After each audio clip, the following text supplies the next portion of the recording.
বিশিষ্ট শিশু সাহিত্যিক ও কবি ভবানীপ্রসাদ মজুমদারের লেখা একটি ছোটদের ছোট্ট ছড়া আজ আমি পাঠ করে শোনাব। ছড়া বিষ্টু খুড়োর বাত কাহিনী। শুরু করছি। বাতের রুগী বিষ্টু খুড়ো বাসে ৪৪ নম্বরে চড়ে হাসপাতালে রওনা হলেন বৃহস্পতিবার ভোরে।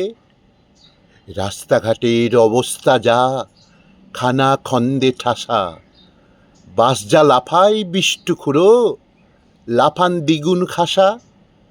ঝিনচিকাচিক ঝিনচিকাচিক বাস নাচে বেশ জোরে, খুড়োও নাচেন বাসের সাথেই রড দু হাতে ধরে। ঘণ্টাখানেক নেচে নেচেই গেলেন খুড়ো থেমে, কলেজ স্ট্রিটে পৌঁছে খুড়ো গেলেন নিজেই নেমে। তারপরে যেই হাসপাতালের দিকেই দুপা যাওয়া, খুড়ো অবাক, বাতের ব্যথা বিলকুল সব হাওয়া। খুড়ো অবাক, বাতের ব্যথা বিলকুল সব হাওয়া।